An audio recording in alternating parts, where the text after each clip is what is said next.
Greetings, ladies and gentlemen. Today is story time, so sit back and get ready for the story of Sylvanas Windrunner, the misunderstood, morally grey anti-hero of WoW. Oh, Green Jesus help us. So I will apologise before we get into the nitty-gritty of this video. As lockdown slowly lifts, we're allowed outside, the weather in the UK is actually nice, my hay fever decides to kick in. Fantastic. Cherry on top of the cake. So yeah, if I sound a little bit sniffly, I do apologise. So the latest book in the Warcraft universe has been revealed. It is the story of the jailer? No. Oh no. Is it the amazing story, which I still desperately want to see, of the light Nazis of Alternative Draenor? No. This time it is another character-driven story, very much in the same vein as the Arthur story or the one focused on Illidan. This time we get to see the story of Sylvanas Windrunner, new and updated to fit the 2021 Shadowlands narrative. Now I will say, and you may have kind of already guessed this, I have some reservations regarding this book. The reason being, a lot has already been told regarding Sylvanas. We know her life as a Ranger General, we know her fall before Arthas, only to be raised again as a Banshee, and so on.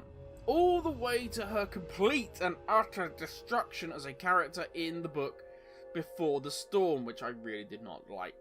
Something Blizzard has done actually more and more as time has gone on. They've changed the characters to fit the story they want to tell, rather than let the natural evolution of the characters tell the story. A good look at this would be probably Garrosh. Theramore was very much something Garrosh would do. It was a military target. He gave them time by leaking his plan to attack, which meant all the civilians are out, and the place was going to be filled to the brim with military personnel and equipment. And then he nukes the site from orbit, a sound military plan. Fast forward, and he wants to get jacked up on old god juice.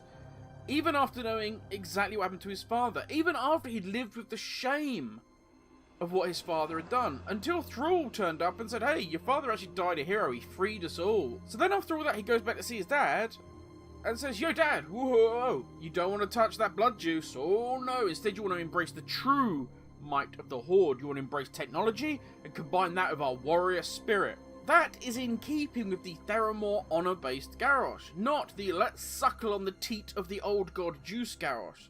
But because they needed old god Garrosh to fit the narrative they wanted to tell, they changed him to suit. They could have still kept Garrosh in keeping with his character and told the story they wanted to tell of Pandora. You could have had Garrosh wanting war in this newfound continent. But this time it's Sylvanas that wants the power of the old gods. She's twisting and scheming in the background, something she did really well. In the end, you can still have all the same beats, as I said, but you start telling a more interesting story, and it feeds all the way through to now. It's Sylvanas that twisted and corrupted one of Garrosh's generals. If you remember the scene with the whole bell, Garrosh is testing out, he corrupts one of his generals. But no, this time it's Sylvanas that actually corrupts the general. Garrosh turns up to help him. Sylvanas flees the scene, or by the time Garrosh gets there, she's already gone. A general's writhing on the floor and he's like, no, you have honor, you don't let yourself succumb to this. Anduin turns up and he's like, what the hell are you doing, Garrosh, to one of your own men? Garrosh is like, hey, I don't need to take any shenanigans from you, because he's hardly going to tell Anduin, I didn't do this, it was Sylvanas. She's mucking about in the back, you know, in the scene, behind the scenes. He's not going to tell Anduin now. Anduin is the enemy. So instead he's like, shut up, whelp, and just smashes the bell. It breaks over Anduin, breaks his bones. It's the same end of the story, but you still have all these beats in keeping with the character of Sylvanas plotting in the background, as I say, which leads to now. And you have Garrosh still in keeping with his character. And then you can have it at the end, everyone turns on Garrosh. Partly because, obviously, the war needs to stop, but a lot because Sylvanas manipulated it, and they all think, hey, he's trying to get the power of the old gods, this is not good. Then, at the very end, after we've done the whole Warlords of Draenor, you have Thrall and Garrosh face each other. You know, Garrosh is saying, you left me alone. And he's like, after, you know, Thrall's like, everything that happened with your father, everything, you betray him like this, you wanted to get high on old god juice. It's like, no, I will take many things, and I will own everything I did. Cairn, the war, That was me. But how easy you all dance to the witch's tune. You disappoint me, Thrall. And then Thrall kills him, but yet he's thinking in the back of his mind, did Sylvanas manipulate all of this? And that's why Thrall disappears. He didn't go to play farmer. That was all a cover. He actually went to find out the truth of Sylvanas' actions. Again, it all threads through. It all leads into, tying the threads of all these stories together. But now the same as what was happening to Garrosh is happening to Sylvanas. And that's sad and disappointing. These characters have an amazing, rich history, and instead of honouring that, they just burn it. I don't mind characters dying, but it has to mean something. The death of Arthas was fitting. It fitted the end of his character arc. But now Blizzard just kill characters for emotional payoff. It's just, oh, go, look at that for the story. Virian's death is one that it was heroic, but it was stupid. It didn't fit the end of his just amazing character story progression that we've had. Why didn't they just turn the ship slightly and fire a broadside of the cannons? They could have got him up, not a problem. But you know what happens, Blizzard? You know the real problem with this is if you keep assassinating your characters, then you have to give us new ones. They have to be as rich and interesting as the ones you've gotten rid of. You have to take time to develop them. Zappy Boy is not going to replace Garrosh. Maybe in time, but the problem is you don't lay the foundation for any of these characters. A lot of these major characters, the ones that we have real reverence and love and respect for, they came from Warcraft 3. They've been developed over years and years. What have we got now? Celia Menethil. Really? Even Princess Talanji, who could be a great character. Oh, yep, she was brilliant for BFA, and she's kind of gone now and pointless. Oh, okay, great. Same as Khadgar, just gone until we need them again. Keep developing these stories, even if it's a little cutscene or a little breadcrumb quest, little side quest. Keep developing them. It builds attachment, and then if you want to do stuff with them in the future, we're invested in it. But if you try and rewrite what has gone before, it ruins the story. Look at Illidan. And this can be an unpopular take, but I did not like Illidan's story in Legion. I liked the fact he was fighting back against the light, but they twisted parts of his backstory to be that, well look, you didn't think this, you didn't even know this was happening, but everything he did was for the good, it was for him trying to help out. What? No, that wasn't Illidan. Yeah, Illidan wanted to help, he wanted to do the right thing, but he was also a power-hungry jerk that thought of himself above everybody else. He wanted the fastest route to power, rather than working for it. That was the separation between him and his brother. It made him interesting. It added a lot, as I say, to the relationship with his brother, but also to Charonda. Just all of a sudden changing it, that everything he did was all good. He was so good all the time, you just didn't realise it. It makes it cheap and lazy. Duality is an interesting thing to see. Both good and the dark, the fight between them. That is amazing. It's the core of good storytelling. It's why the story of Arthas is so good. The Culling of Stratholme is a conversation WoW players could have all night, and then all day, and then the following week. Did he do the right thing? Did he do the wrong thing for the right reasons? And so on. Now imagine they rewrite Stratholme that you didn't know this. None of the characters knew this, but there was some super secret that only Arthas knew. Something that was never told. But that's the reason why he knew they all had to die, and it was the right and only thing to do. Well, it cheapens that moment. It cheapens the drama, the internal struggle that he faced. And I fear potentially that is what is awaiting us in the new Sylvanas book.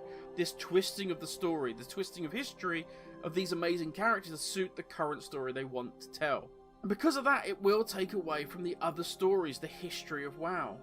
Let's say, Mal'Ganis, he told Sylvanas all about the jailer and all about everything that was going to happen when they were going to take back Lordaeron.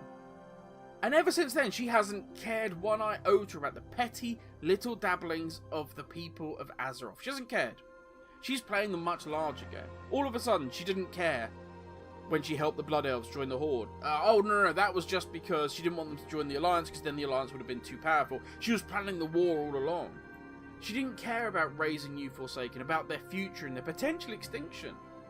She never really had any respect for Anduin's father. There wasn't that shared bond that they potentially could have had that actually made things interesting. I don't care whether you love or hate Sylvanas.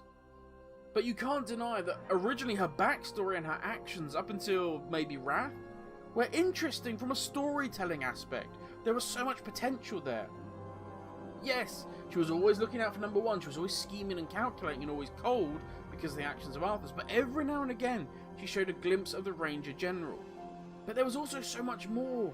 Now I could rant, apologies, and I already have. I could rant for days about WoW lore, but I will summarise by talking about my hopes for the Sylvanas book. I hope she is talking to Arthas. When they talk about her great rival, I hope it's Arthas. I hope he's been bound in the moor and he's now a slave to Sylvanas' will. She talks about her past with him, about her past before him. And he talks about his own struggles, about when he was a prince, and about how that he did a lot of bad things for what he believed were the right reasons, to try and help the ones he loved. Don't retcon any of that. Just pick through the already amazing rich history that we have. Don't try clever twists or anything like that. And they can have it that Sylvanas can see a little of both of them, a little bit of Arthas and herself in Anduin. Someone that is truly committed to the belief that there's only one path. Anduin wants peace and believes that the light is the way to achieve it. Arthas wanted power with Frostmourne to defeat the evil that faced his people. Sylvanas believes that the circle of life and death is a constant prison.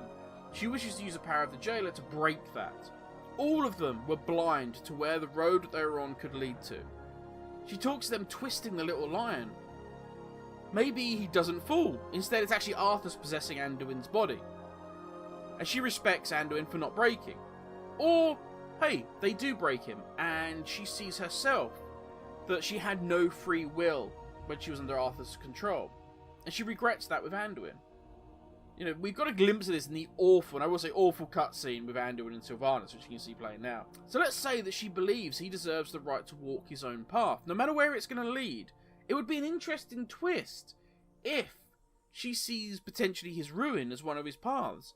If you've seen Age of Ultron, and it's the second Avengers movie, you'll remember the scene where Scarlet Witch sees into Tony Stark's mind, and all the other Avengers are dead, and only he survives. And it's too late. That need to protect all that he cares about drives him to create Ultron, the very thing that he fears.